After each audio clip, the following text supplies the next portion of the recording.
बोलो श्याम प्यारे की जय, बोलो लख दातार की जय, बोलो तीन बाण धारी की जय। नमस्कार, प्रणाम। पिछले एपिसोड में मैंने आपको बाबा की महिमा, बाबा की भक्ति के विषय से अवगत करा रही हूँ और आज मैं आपको श्याम बाबा की जो जोत है उसकी महत्ता बताती हूँ। जब तक हम श्याम बाबा की जोत की महत्ता को नहीं समझेंगे तब तक हम बाबा को नहीं समझ पाएंगे, क्योंकि बाबा की भक्ति में एक ज्योति ही ऐसी है जो कि बाबा के जिसमें कि साक्षात दर्शन होते हैं। जब भी हम बाबा का कीर्तन करते हैं या बाबा की ज्योत प्रज्वलित करते हैं तो हमारे हृदय के अंदर भी एक ज्योत प्रज्वलित होनी चाहिए। हमारे हृदय में हमें ऐसा लगना चाहिए कि बाबा की जो ज्योत आज हम प्रज्वलित कर रहे हैं वही ज्योत हमारे हृदय में होनी चाहिए। उसी हृदय की ज्योत से ही हम बाबा की जो ज्योत प्रज्वलित करते हैं तो उससे ही वो प्रकाश से प्रकाशित होती है। और ऐसी प्रकाशित होती है कि जब हम सच्चे मन से बाबा की ज्योत प्रकाशित करते हैं या उस ज्योत को प्रज्वलित करते हैं तो उस ज्योत में हमें साक्षात बाबा के दर्शन होते हैं। और ऐसे दर्शन होते हैं कि हम इतने भाव विभोर हो जाते हैं कि हमें ऐसा लगता है कि बाबा तो खाटू में ही नहीं, हमारे हृदय में ही विराजित है और हम अपने उस हृदय की ज्योत से उस ज्योत को प्रज्वलित कर रहे हैं।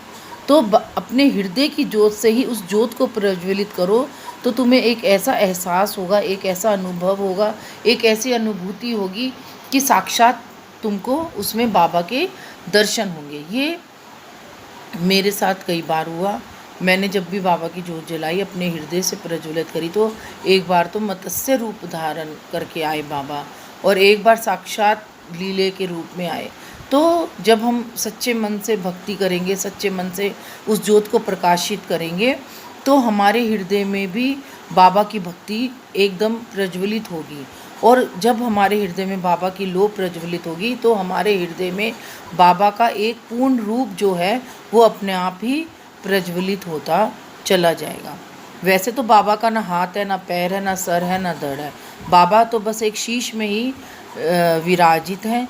तो हम अपने बाबा जो शीश में विराजित है उसको ध्याएं। बाबा का जो शीश है उसमें कलयुग जरा भी नहीं है, क्योंकि बाबा तो खाली एक शीश के रूप में विराजित है। बाबा कहते हैं तुम मेरे पास आओ, प्रेम से आओ, आवो से आओ, देखो मैं तुम्हें अपने आगोश में लेता हूँ या नहीं लेता हूँ।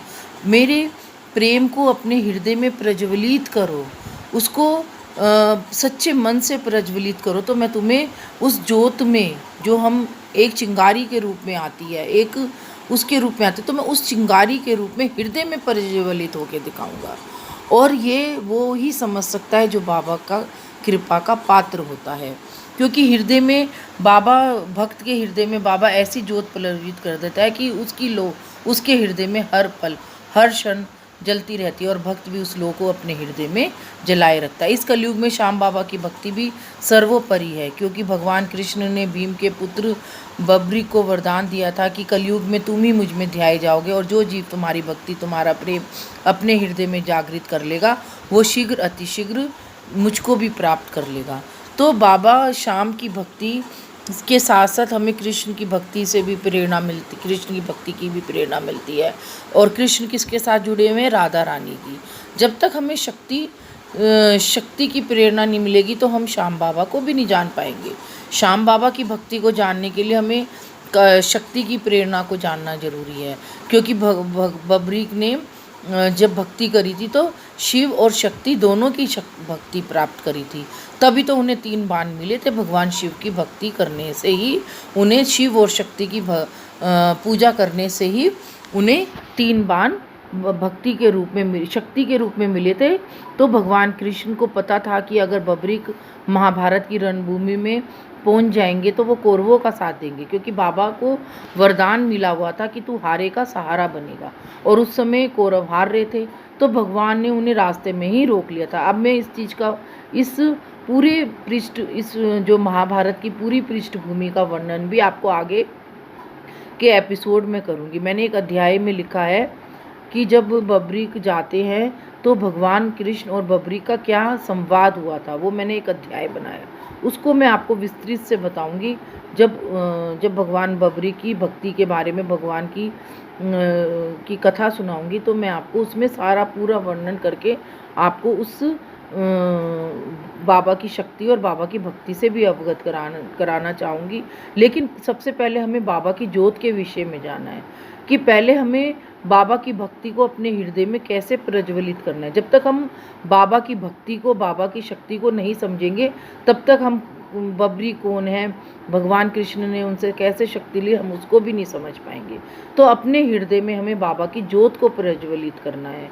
और बाबा की जोत कैसे प्रज्वलित होगी? वो सच्चे भावों से प्रज्वलित होगी। तो आज एक भक्त ने बाबा की इसी भक्ति से, जोत से ही एक अपना भाव प्रस्तुत किया है, जो मैं अब आपके सामने प्रस्तुत करना चाहती हूँ। उसके भाव इस प्रकार है।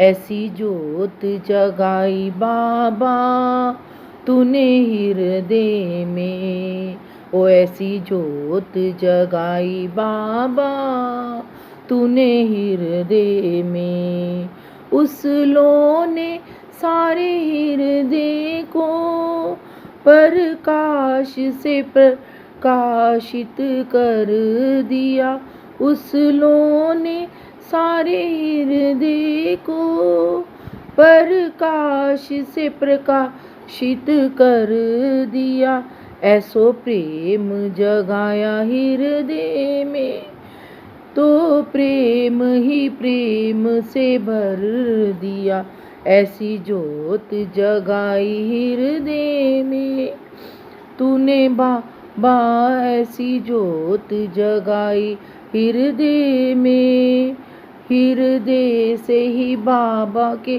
दर्शन हो गए, ऐसी जोत जगाई हृदय में। बोलो श्याम बाबा, बोलो श्याम बाबा, बोलो श्याम बाबा, बोलो श्याम बाबा, हारे हुए का सहारा बना तू, हारे हुए का सहारा बना तू, भटके हुए का सहारा बना तू, तुझ में ही मैंने सब कुछ है पाया, तुझ में ही मैंने सब कुछ है पाया, प्यार की ऐसी अलख है जगाई, प्यार की ऐसी अलख है जगाई, ओ मेरे बाबा श्याम बाबा, तूने ही कर्मा की खिचड़ी को खाया, तूने ही कर्मा की खिचड़ी को खाया, एक भगत की भक्ति को तारा, एक भगत की भक्ति को तारा, ऐसी जोत जगाई हृदय में बाबा, हृदय में बाबा, हृदय में बाबा, ऐसी लो जगाई हृदय में। अब तो आकर थाम ले भैया, ओ अब तो आकर थाम ले भैया, ओ अब तो प्यार की अलख जगा दे, ओ अब तो प्यार की अलख जगा दे, भटके हुए को राह दिखा दे, भटके हुए को राह दिखा दे, भूले को याद करा दे, भूले हुए को याद करा दे, ओ ऐसी जोत जगाई बाबा तूने हृदय में। तो बाबा की जोत जब हृदय में जलती है तो बाबा की लो भी प्रकट होती है, और उसी लो के सहारे हम श्याम बाबा की भक्ति को बाबा की भक्ति को एक हमारे हृदय से एक नया आयाम मिलता है, एक नया बाबा का एक नया प्रकाश प्रकाशित होता है, और उसी प्रकाश से ही हम बाबा के शीश की शक्ति को, उसकी भक्ति को अपने हृदय में प्रज्वलित कर लेते हैं। आज के लिए इतना ही, आगे मैं आपको और बताऊंगी श्याम बाबा की भक्ति के विषय से। बोलो श्याम बाबा की जय, बोलो लख दातार की जय।